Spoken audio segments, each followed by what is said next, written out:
Bienvenidos al canal, hoy tenemos un nuevo video. En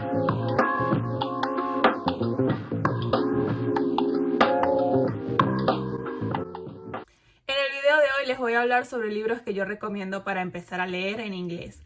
Pero antes de comenzar a recomendarles ciertos libros, quiero darles algunos consejos que yo aplicaba cuando estaba comenzando a leer en este idioma. Así que empecemos. Mi primer consejo es que tienes que perder el miedo a leer en un idioma que no es el tuyo nativo. Es decir, perder ese miedo de que es que no voy a entender la mayoría de las cosas. Porque es normal que lo desconocido nos dé miedo, pero si nos quedamos ahí y no lo intentamos, luego puede pasar que nunca vamos a leer ningún otro libro en inglés, en alemán, en el idioma que sea, ¿no? Entonces, eso es lo primero, hay que perder ese miedo.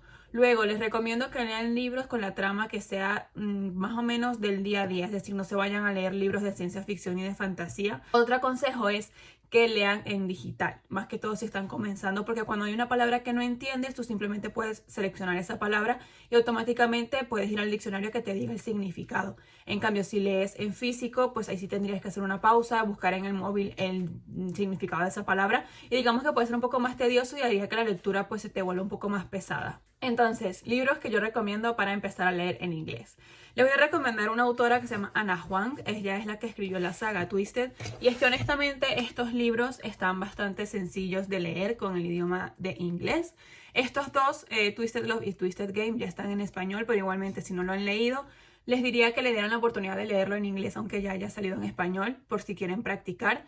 Y son libros que, como les digo, de verdad son tramas sencillas. La forma en la que escribe la autora es bastante sencillo. Así que creo que son bastante interesantes si estás leyendo o estás comenzando a leer en este idioma, que les des una oportunidad.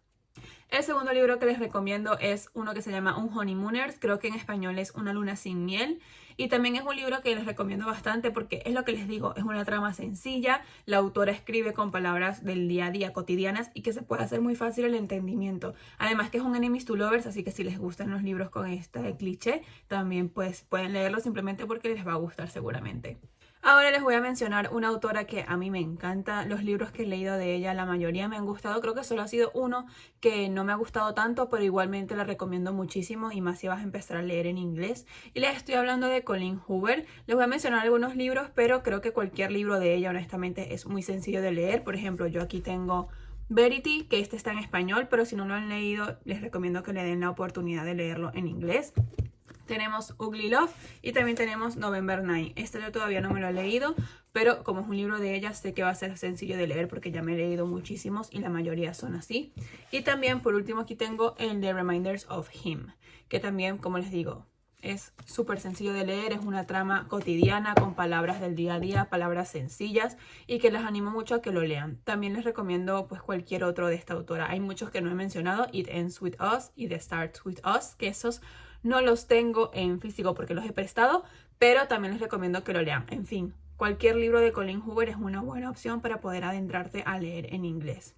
Ahora les voy a hablar de libros que son de fantasía. Sé que les dije anteriormente de que no leyeran este tipo de libros, pero creo que en estos en particular van a ser bastante sencillos porque son historias de películas de Disney. Así que pues si hay alguna palabra que no sabes, igualmente son historias que ya conocemos. Lo interesante es que están contadas desde el punto de vista de los villanos.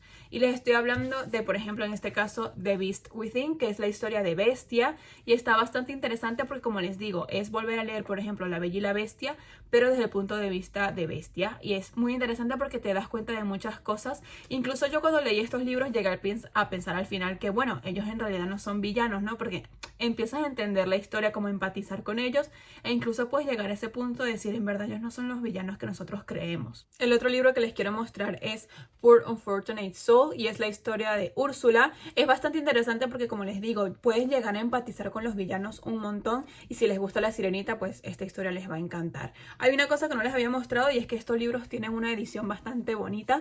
Miren, por ejemplo, aquí tienen a Úrsula y en la parte de atrás está cuando ella se transforma en humana. También tenemos, por ejemplo, en el caso de Bestia, lo mismo. Me gusta mucho la edición de estos libros, está bastante bonita y la letra es bastante grande, así que digamos que también se lee bastante sencillo.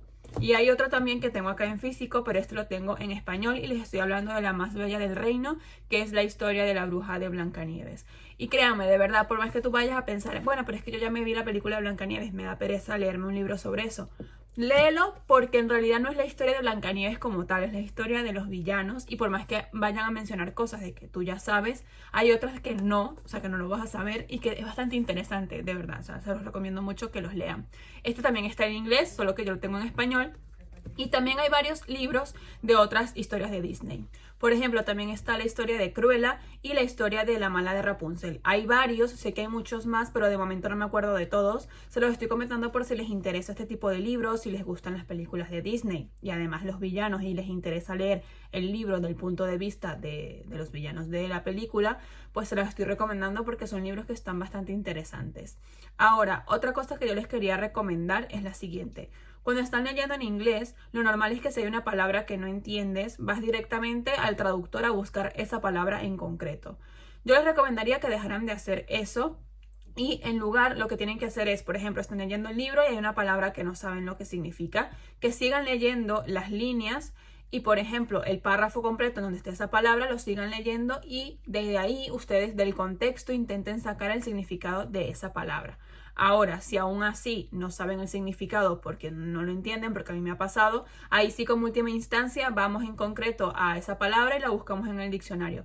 Pero que no lo tengan siempre como primera opción, porque entiendo que es normal que uno siempre quiera como que lo más fácil, ¿no? Es decir, esta palabra no la entiendo, pues la busco en el diccionario. Pero en realidad para aprender a leer en inglés y fluido, les recomiendo que no hagan esto, sino que más bien si hay una palabra que no entienden, sigan leyendo el párrafo y que lo intenten sacar el significado del contexto que ustedes están leyendo. Y ya sí, obviamente no lo entienden, ya ahí sí recurrir a lo que sería el traductor. Porque eso también te ayuda a tener una lectura fluida, ¿no? Porque muchas veces dejamos de leer en inglés o en el idioma que sea. Porque claro, empiezas a leer y dices, esta palabra no la entiendo, esta palabra tampoco, me da pereza detenerme a buscar el significado de cada palabra que no entiendo, no estoy leyendo fluido. Lo puedo comprender y por eso siempre les doy esta primera opción y ya luego, de última instancia, pues ya ahí sí la buscan en el traductor. Y más si están leyendo en físico, que no es tan fácil saber el significado de una palabra que como si estuviesen leyendo en digital, como les estaba diciendo anteriormente, que si lees en digital es simplemente seleccionar la palabra y te dice el significado. Si estás leyendo en físico, no. Entonces por eso les doy esta recomendación. Otro libro que les quiero recomendar es The Love Hypothesis, les voy a dejar la portada por acá. Este libro ya salió en español, pero si no lo han leído, también les recomiendo que le den una oportunidad en inglés. Es cierto que este libro tiene palabras científicas que son, digamos, difíciles de entender, pero en general el libro está escrito de una forma bastante fácil. Es un romance, digamos, cotidiano del día a día. No es nada de fantasía ni ciencia ficción, ni tampoco es que el libro se basa únicamente de ciencia y va a ser imposible de entender. No, está bastante fácil. Y también mencionando este libro, me acordé de una recomendación que también les quiero dar, que yo lo aplicaba en mi caso cuando estaba empezando a leer en inglés, y es lo siguiente. Por ejemplo, si hay un libro que yo ya he leído en español, que es, digamos, que yo ya sé de qué va, también lo pueden leer luego en inglés. Obviamente no lo van a leer seguido porque entiendo que se pueden aburrir, pero si hay un libro que leyeron hace tiempo en español, pueden luego volverlo a leer en inglés. Entonces, ¿qué pasa? Que por más que sea ese libro, ya ustedes saben de qué va la trama, no van a sentirse tan perdidos y también pueden, por así decirlo, tener más práctica en ese sentido. Y más que todo, si quieren empezar luego a leer fantasía. Es decir, si hay libros de fantasía que ustedes ya hayan leído en español, pueden luego leerlos en inglés. Y así también nos vamos acostumbrando, y lo digo, nos vamos en común, porque yo tampoco estoy leyendo fantasía en inglés. Digamos que no es que no me haya atrevido, sino que siento que todavía necesito reforzar bastante mi inglés con otros libros para ya luego meter en fantasía como tal. Que lo he intentado, pero es verdad que todavía no siento que esté bastante preparada. Entonces, lo que les estaba diciendo, intenten primero leer el libro en español, más que todo si estamos hablando también de libros que son de ciencia ficción o de fantasía, y ya luego más adelante los pueden volver a leer, pero en inglés, y así ustedes ya van a saber de qué va la trama del libro. Si hay cosas que no entienden, pues digamos que las pueden sacar un poco más de contexto porque ya saben de qué va la historia. Y creo que va a ser una idea bastante fundamental para cuando quieres empezar a leer libros de otros géneros literarios que sean un poco más complicados. O incluso si estás leyendo libros de romance y te los quieres volver a leer, pero en inglés también para reforzar la lectura. También les recomiendo que lo hagan. Creo que es una opción bastante fácil que también es muy útil cuando estás empezando a leer en otro idioma que no es el tuyo. Y bueno, eso fue todo por hoy. Espero que los consejos que les haya mencionado en este video les sean de utilidad y que los libros que también he comentado les sirvan para poder practicar el inglés. También quería comentarles que si tienen algún libro que quieran recomendar para leer en inglés, déjenmelo saber en comentarios, que así yo también les doy una oportunidad. Y bueno, nada, muchas gracias por verme. Si les ha gustado el video, recuerden darle like y suscribirse al canal. ¡Chao!